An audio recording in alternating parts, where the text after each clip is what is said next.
Yo, what's up everyone? It's your name back again with another video, and this one is highly requested.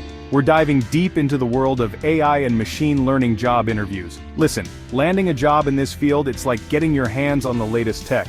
It's competitive, it's challenging, but man, it is rewarding. So if you're looking to level up your interview game and impress those recruiters, you're in the right place. We're breaking down the most common, the most challenging AI and ML interview questions out there, and not just giving you the surface-level answers, but we're going deep. Think of this as your secret weapon to stand out from the crowd. We're talking real-world examples, practical tips, the kind of stuff that makes interviewers lean in and take notice. Whether you're a coding newbie or you've already built a few neural networks from scratch, this video is packed with value. And make sure you stick around till the end, because I've got some bonus tips that could give you that extra edge you need to land that dream AI ML gig. Let's get right into it.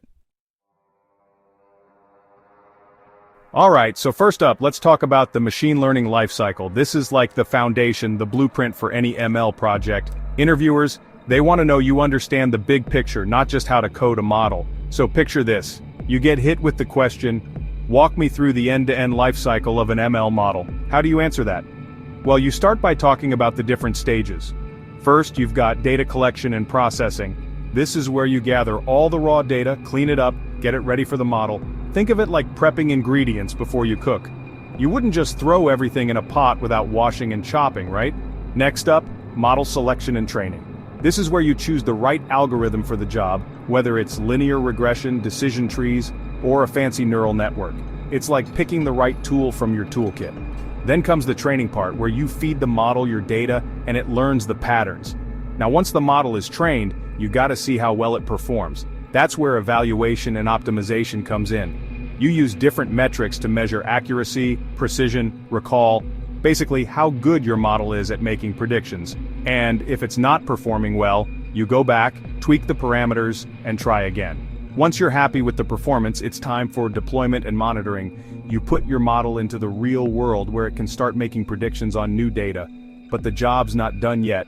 You need to keep an eye on it. Is it still performing well? Is the data changing? This is crucial to make sure your model stays relevant and accurate over time. And that, my friends, is the machine learning lifecycle in a nutshell. Now, let's talk about deep learning models. These are the heavy lifters of the AI world, but they can be resource intensive. So, interviewers might ask, how do you optimize the performance of a deep learning model? This is where you showcase your technical chops. One technique I always use is hyperparameter tuning. Think of hyperparameters as the knobs and dials of your model.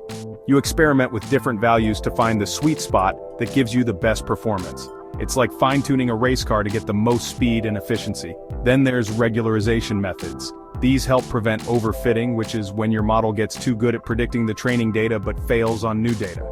It's like memorizing the answers instead of understanding the concepts.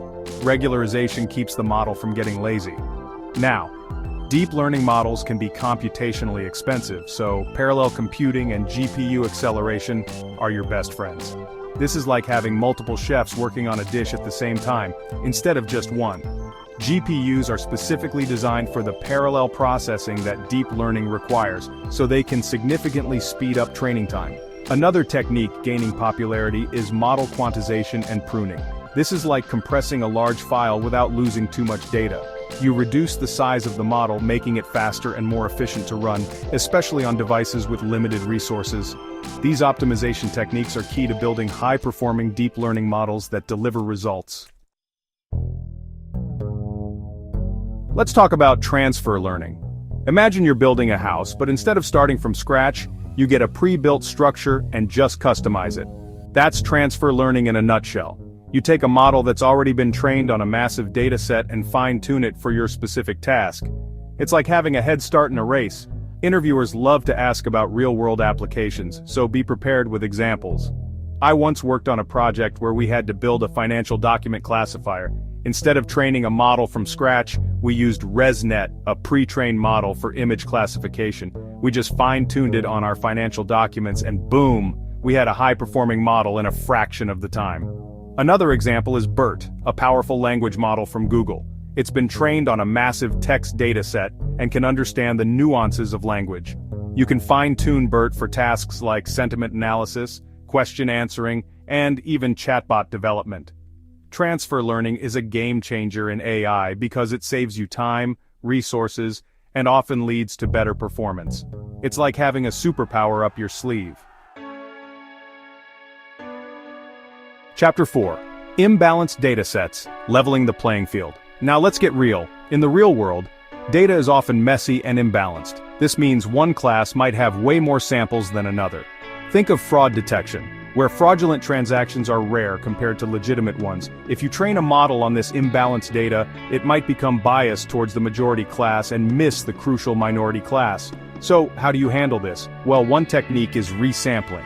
You can either oversample the minority class or undersample the majority class to create a more balanced dataset. It's like adjusting the weights on a scale to make it even. Another powerful technique is synthetic data generation using SMOTE. SMOTE stands for Synthetic Minority Oversampling Technique. It creates synthetic samples of the minority class by analyzing the existing data points. It's like cloning the minority class to even out the odds. You can also use weighted loss functions during training. This assigns higher importance to the minority class, forcing the model to pay more attention to it. It's like giving the minority class a louder voice. And finally, you can approach this as an anomaly detection problem. Instead of focusing on classifying both classes, you can train the model to identify the minority class as outliers or anomalies. This can be particularly effective in cases where the minority class is significantly different from the majority class. Remember, dealing with imbalanced datasets is crucial for building fair and accurate AI models. Chapter 5. PyTorch versus TensorFlow. Choosing your deep learning weapon. Let's talk frameworks. PyTorch and TensorFlow are the heavyweights in the deep learning world. Interviewers might ask you to compare and contrast them, so let's break it down. PyTorch is known for its dynamic computation graph, which means you can define your model on the fly. It's like building with Lego bricks. You can easily add, remove, or change parts of your model as you go. This makes PyTorch very flexible and intuitive, especially for research and experimentation. TensorFlow, on the other hand, uses a static computation graph. You define the entire graph before running the model. This might seem less flexible at first, but it allows for optimizations that make TensorFlow very efficient for production-level deployments. It's like having a well-defined blueprint before you start building. Now, to make things even more interesting, both frameworks have evolved.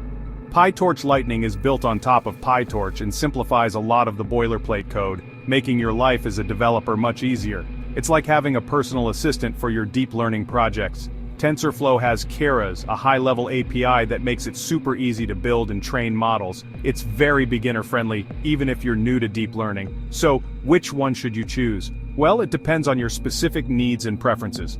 Both PyTorch and TensorFlow are powerful frameworks with their own strengths. Chapter 6. Monitoring machine learning models. Keeping an eye on the prize. Deploying a machine learning model is just the beginning. Once it's out in the real world, you need to make sure it's performing as expected. That's where monitoring comes in. Interviewers want to know you're thinking long-term about your models, not just hitting deploy and forgetting about them. One crucial aspect of monitoring is model drift detection. Over time, the data your model sees in production might change. This can lead to a drop in performance. Imagine you trained a model to predict fashion trends, but suddenly there's a global pandemic and everyone's wearing sweatpants. Your model needs to adapt. A/B testing is another important technique. You deploy two versions of your model, the current one and a slightly modified one, and see which one performs better. It's like running a controlled experiment in the real world. There are also dedicated MLOps tools that can help you automate the monitoring and management of your models. These tools provide dashboards, alerts, and even automated retraining to keep your models healthy and up to date. It's like having a team of engineers constantly monitoring your models. And of course, good old-fashioned logging and alerting are essential.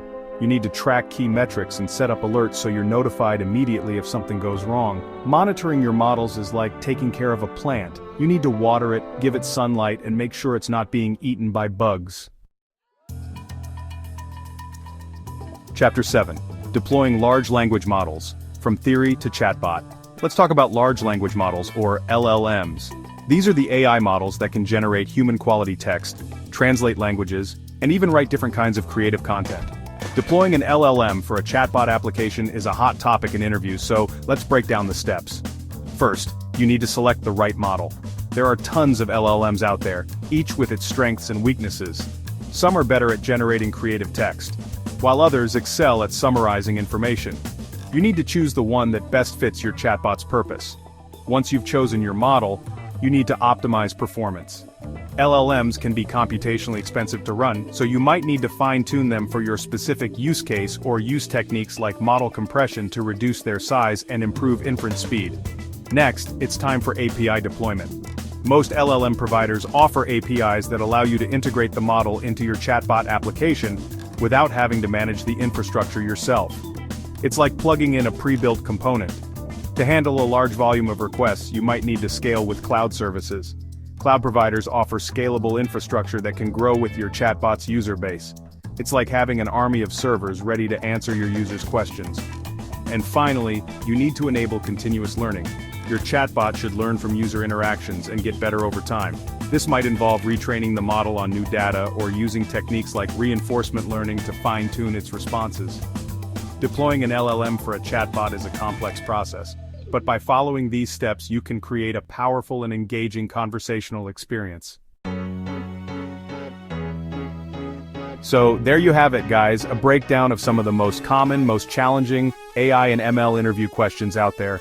Remember, these interviewers, they're not just looking for someone who can code, they're looking for problem solvers, for innovators, for people who are passionate about this field. Now, before we wrap up, let's talk about that bonus tip I promised. The real secret to acing these interviews is practice. And I'm not just talking about memorizing answers. I'm talking about getting your hands dirty. Practice coding on platforms like LeetCode and Kaggle. Stay up to date with the latest research papers on RxIV and Papers with Code. Build projects that showcase your skills. And don't forget to prepare for those behavioral questions. Tell me about a challenge you faced as a classic. I hope this video has given you the confidence and the knowledge to crush your next AI ML job interview. If you found it helpful, hit that like button, subscribe for more content like this, and let me know in the comments which question you found most challenging. Good luck out there, and I'll catch you in the next one. Peace.